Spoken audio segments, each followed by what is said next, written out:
two explanations for a Republican senator right now to vote to acquit after seeing all of the evidence that was laid out, all of the videos. And look, I'll be the first to say there was really nothing new in what the House Democrats laid out. It's all stuff that was on Parler. It's all videos that we've talked about before. Maybe the fact that Romney was as close to being grabbed as he was, that was a little bit, that could have gotten really hairy. But for me, the answer is there's only two reasons. One, they're cowards, or two, they were complicit. It doesn't get any simpler than that. And they're going to show us. There may be one or two more, but there's no chance, in my view, that he is convicted. And here to share some thoughts on the impeachment trial and whether, the cowards or those who are complicit will actually vote to acquit or convict, I've asked our good friend Sarah Burris to come talk with us. Sarah is a fantastic reporter over at RawStory. She does incredible work. Sarah, thanks for taking time for us. Hey, happy Thursday. So what do you think? Cowards or complicit? Or both? I was going to say both, because we know that there were reports of people within the Capitol that were talking to some of the rioters, the attackers. And so I'm very curious to know what the FBI has found about that. I do think, I know that you said that there was nothing new in this. One thing that was new to me, you mentioned Romney, all of that closed circuit TV footage was new. And I know it's nothing new to the story about it, but I think showing that footage was really surprising because it showed, just a different perspective. The thing about Mike Pence being, 60 feet away from being attacked. I saw the picture of him from the CCTV footage that had the guy with the nuclear football following behind him. And somebody on Twitter made some comment like, we were 60 steps away from the nuclear football being in some bar and grill out in Tennessee somewhere. Yeah. And that's a horrifying prospect. And then I think too, the body camera video, the watching the staffers flee, really hit me because I know what it's like to be that staffer. And then seeing that body camera footage of this guy just getting beaten. I mean, that's when I started crying, because I can't watch that stuff. That's so horrific. And you feel that guy's pain and fear. And I think that's the whole thing that I feel like the impeachment managers really tried to convey is how terrifying it was. And the object of terrorism is to promote terror. Right. And so that seems like this is exactly what it is, and why it's so important that we be prosecuting it and that Trump be convicted. No, I'm right there with you. That video, you're right. I guess that is new, but my mind had already gone there. Yeah. My mind was already that this was horrific, that these people were doing horrible things. And look, they videotaped what they were doing. I was waiting for the closed circuit camera stuff. But I guess the one thing, like I said, that surprised me is just how close they were. And then the questions in my mind started going, well, what would have happened had they grabbed Mitt Romney? What would have happened had they grabbed some senator that they didn't even know, or some House member that they Republican, Democrat, didn't matter? What would have happened to those people? And I think they would have killed Mitt Romney. I really do. Because already he voted for impeachment last time around, and so he's really considered a traitor to them. And I assume that they hate him enough that some of these idiots who were, had the zip ties and had their weapons and had tasers and stuff, I would not be surprised if that's what their intentions were. They were looking for people to either kidnap or execute or something. And if it was Mitt Romney, I mean, he would be the one Republican that I can see them going after. And it's just horrifying. Like, I don't like Mitt Romney, but I don't want him to be killed. Like, what the hell's wrong with you? Yeah. No, I've said that Same from the with beginning. Mike Pence, right? Yeah, no, like, even Mike Pence. People oh my God, that's just so horrifying. And I, hate Mike Pence and I hate everything that he stands for. And the dude is afraid for his life still to this day. He's still scared. I mean, holy crap, right? Like, I really feel for him. That's terrifying. So, but isn't this moment then? Because I guess there's two directions you take in a moment of fear. You cower or you lash out. I mean, it's that fight or flight thing. Where are the statesmen? Where are the patriots that the Republicans tell us that they are to step forward and say, this is wrong. It's never going to happen again. And we're going to crack down on the people who did it, starting with Donald Trump, who did call for this. He did incite this.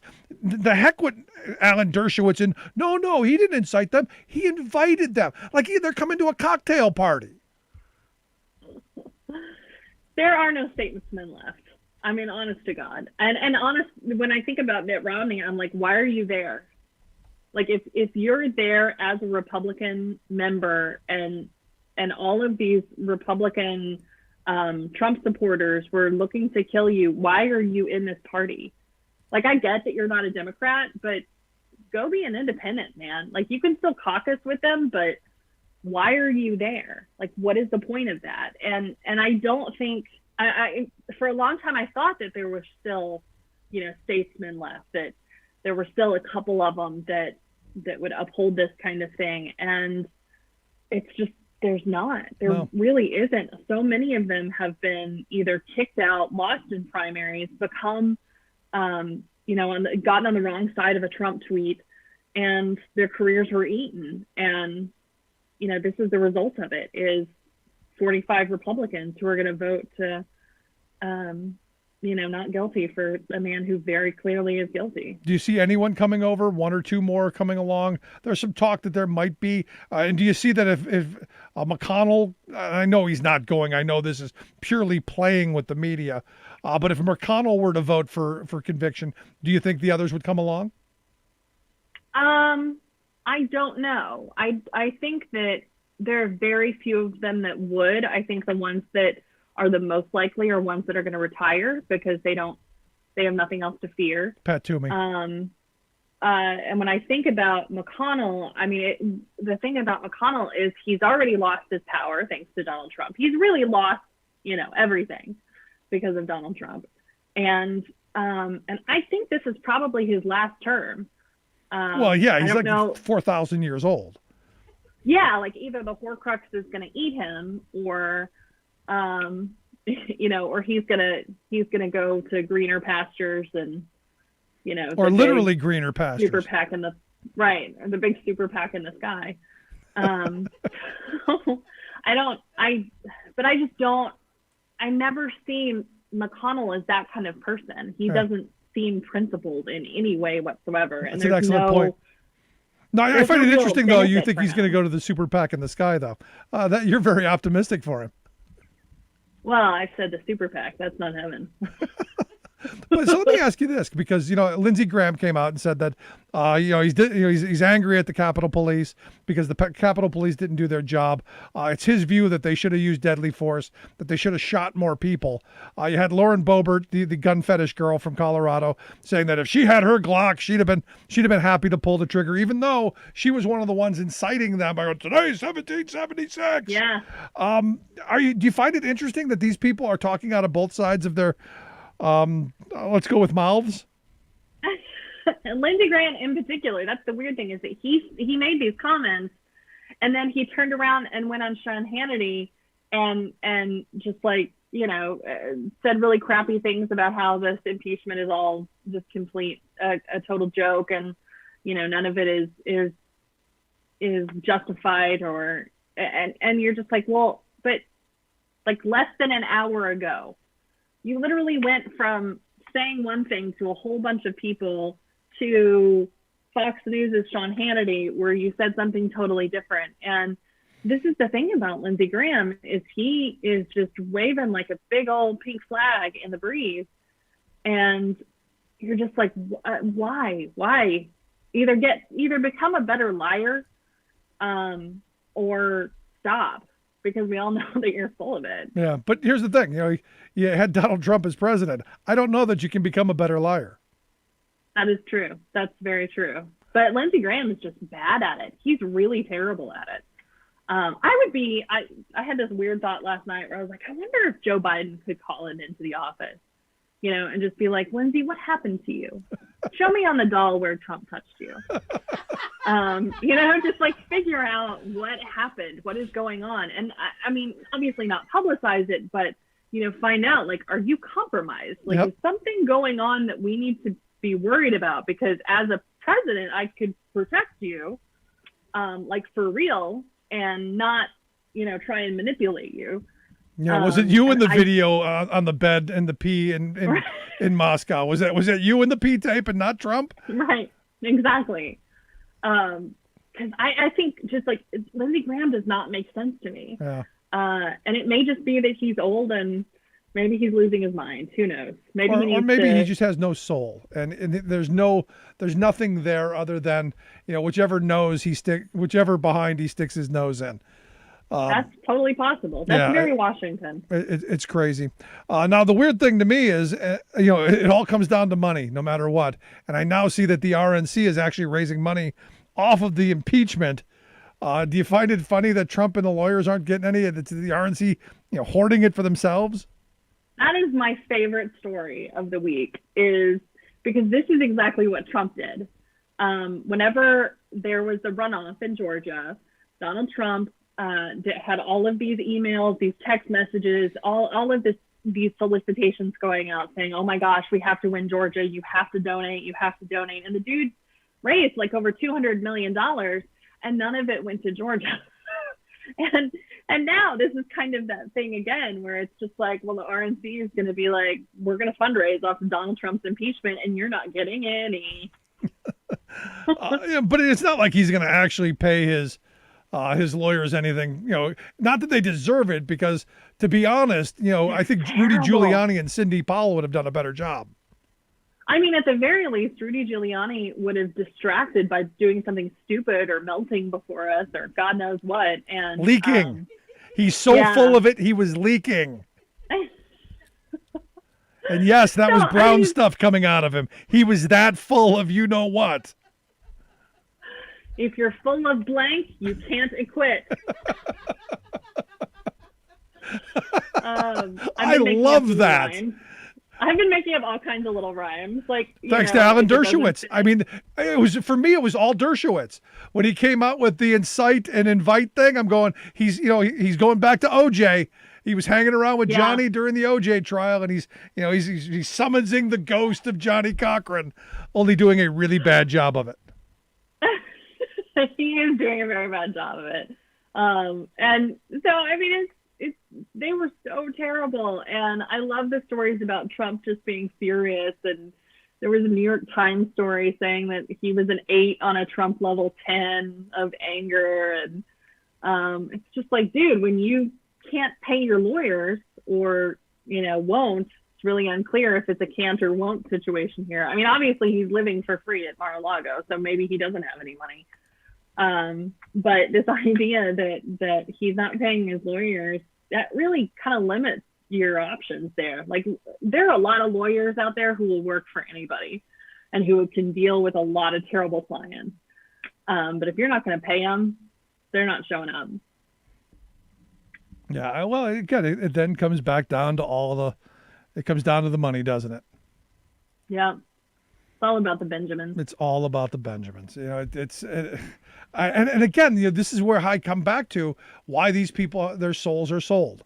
It's already bought and paid for. There's no soul there.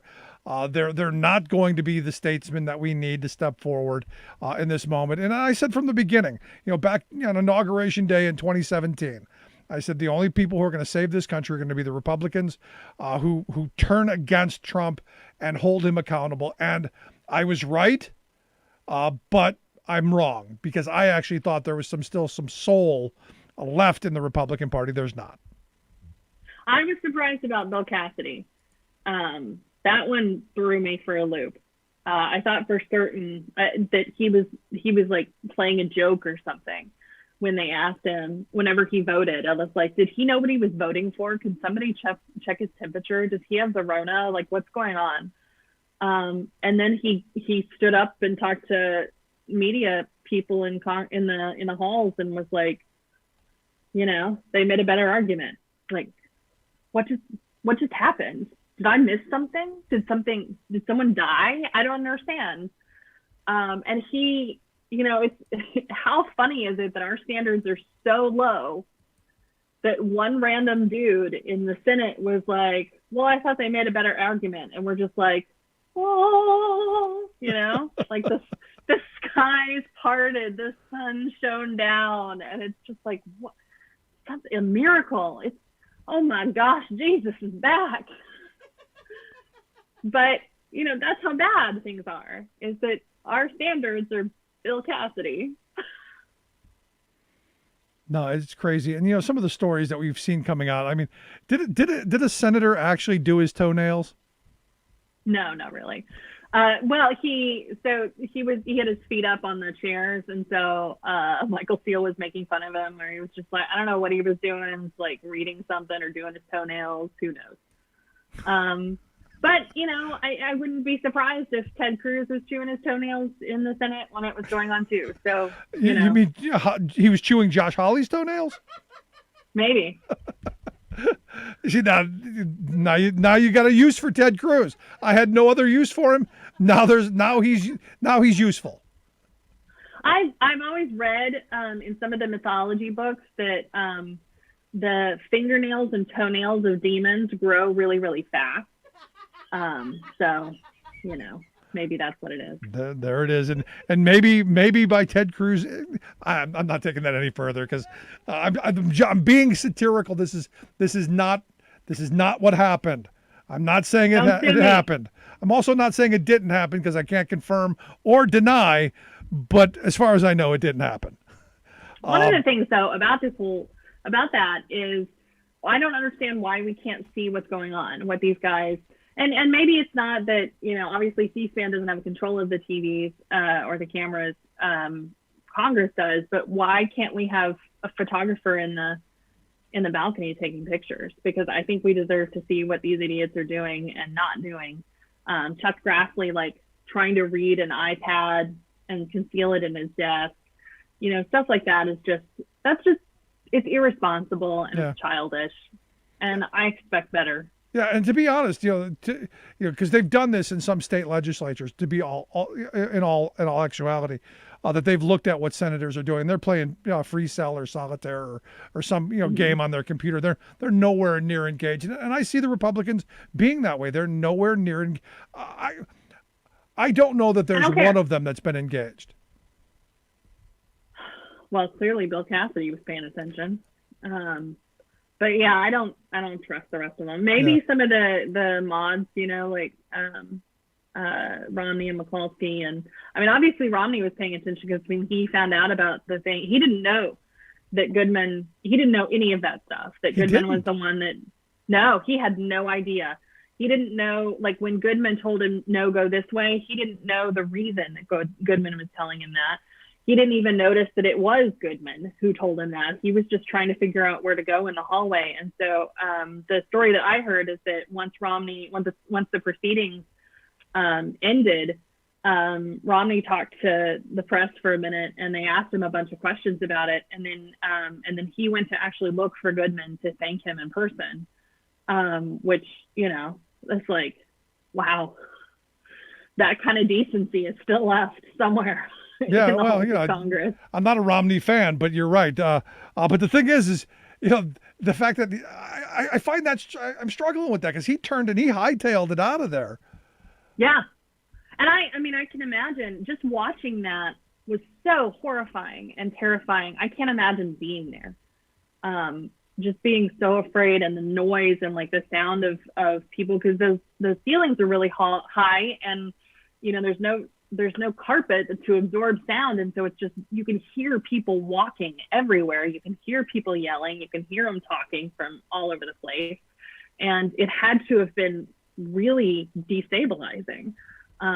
Sure, probably physically, but emotionally as well. No, I mean, it's something that, you would think would stick with you and you would want someone to pay for.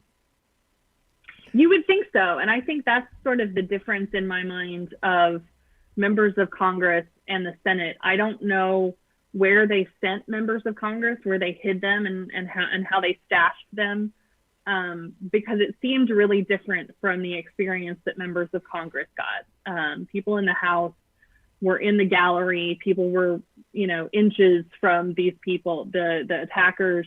It seemed more dire than what happened in the Senate. And maybe that's what it's about. They just didn't really experience it the way that House members did. Maybe March 4th. Oh God, don't even. No, I mean, this is the undercurrent that I'm hearing is there's another there's another planned operation March 4th, because that's when they believe we should be inaugurating a president. This is when Donald Trump, like a phoenix, is going to rise from the fire, like the god that he is, and he's going to reclaim and then punish the heathens and the rest of us. Kind of like that whole rapture thing. That's so interesting. I never thought about it with respect to the rapture, but Well, they do love their fairy tales. They do, and this seems very apocalyptic. This seems very what's that book series? The Left Behind. All those Left Behind people. Yeah. No, it's crazy, but it's the most popular selling series in the history of books, even more popular than the Nancy Drew books. That is tragic. Nancy Drew is badass. Tragic isn't even the right word for it. And finally, wanted to get your thoughts on evidently Trump's Twitter ban is permanent, and they've banned temporarily, I guess, or for the time.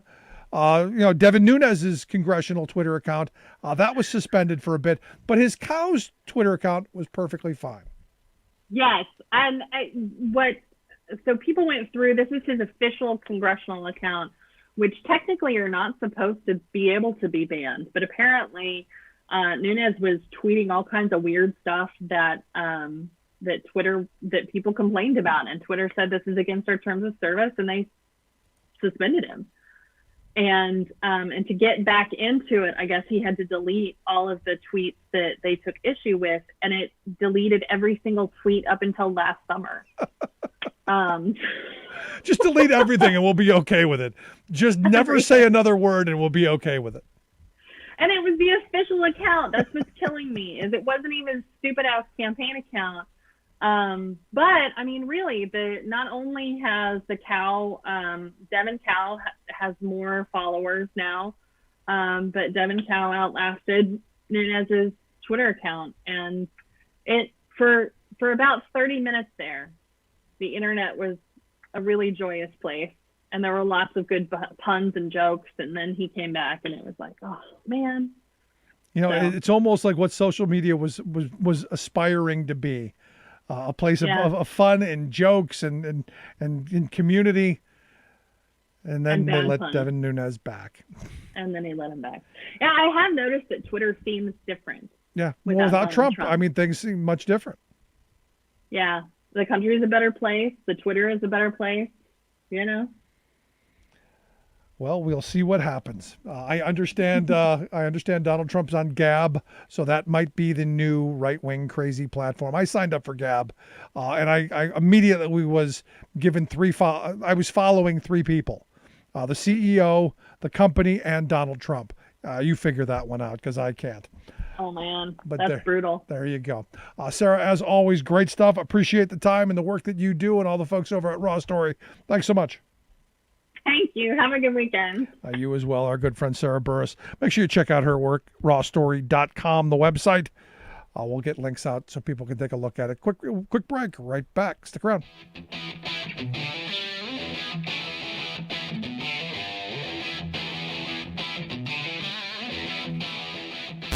Saving work in America, one show at a time. The Rick Smith Show.